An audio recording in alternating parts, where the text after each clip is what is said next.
warahmatullahi wabarakatuh. Assalamualaikum warahmatullahi wabarakatuh. Saya Intan Permatasari. Wahidah Eka Putri. Nurjihan Sahrani, saya dari kelas 553 S1 Akuntansi. Saya akan menjelaskan tentang pembentukan dana kas kecil. Pengendalian internal bagusnya melakukan pembayaran dengan cek. Namun, cek itu akan sangat merepotkan sekali jika pembayaran dengan jumlah yang kecil.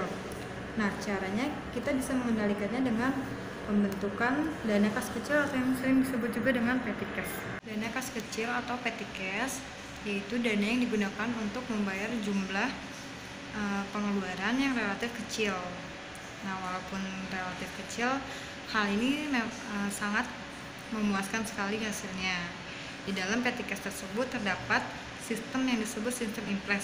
Sistem impres tersebut dibagi menjadi 3. Yang pertama, tahap pembentukan dana kas kecil. Yang kedua, tahap membayar kas kecil. Yang ketiga, tahap mengisi ulang dana kas kecil.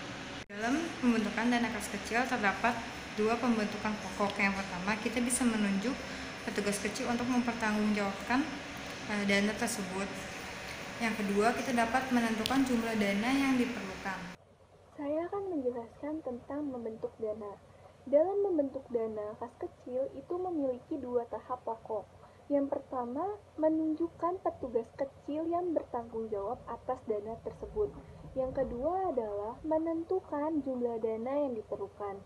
Umumnya, jumlah yang diperkirakan untuk menutup pengeluaran yang diantisipasi adalah jumlah 3-4 periode minggu ke depan.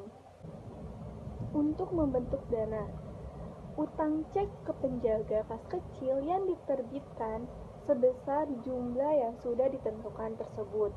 Contoh, PT Omega Pratama memutuskan untuk membentuk dana sebesar 5 juta rupiah pada tanggal 1 Maret. Ayat jurnalnya adalah kas kecil didebit sebesar 5 juta rupiah, sedangkan kas dikredit sebesar 5 juta. Maka, ini adalah ayat jurnalnya.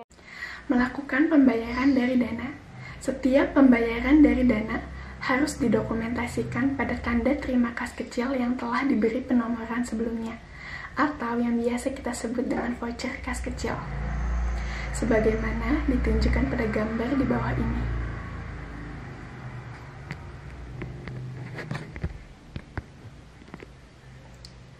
Kemudian, tidak ada pencatatan akuntansi saat dilakukan pembayaran dari kas kecil. Hal ini dianggap tidak perlu. Sebagai gantinya, pengaruh akuntansi atas setiap pembayaran diakui ketika dana diisi ulang. Ketika uang pada kas kecil mencapai tingkat minimum, maka dana akan diisi ulang. Perusahaan dapat memiliki jumlah kas melebihi kebutuhan operasinya. Dalam hal ini, perusahaan biasanya menginvestasikan kasnya dalam investasi yang sangat liquid untuk memperoleh bunga. Investasi semacam ini disebut dengan setara kas, atau yang biasa kita sebut dengan kas ekuivalen.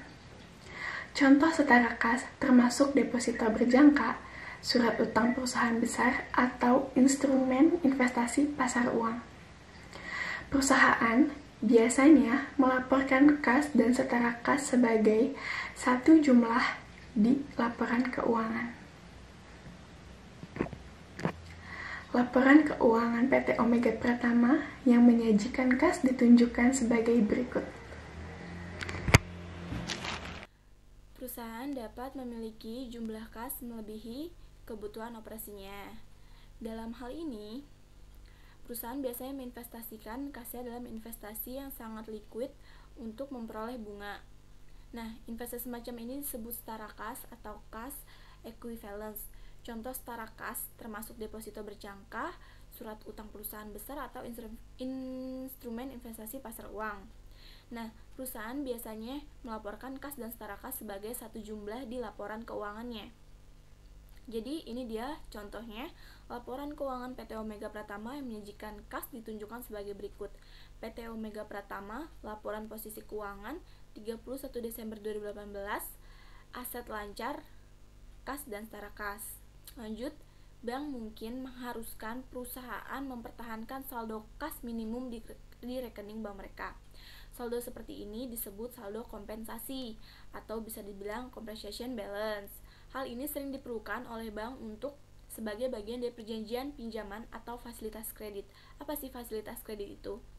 Fasilitas kredit adalah jumlah yang disepakati sebelumnya oleh bank yang tersedia untuk memberikan pinjaman kepada pelanggan atas permintaan.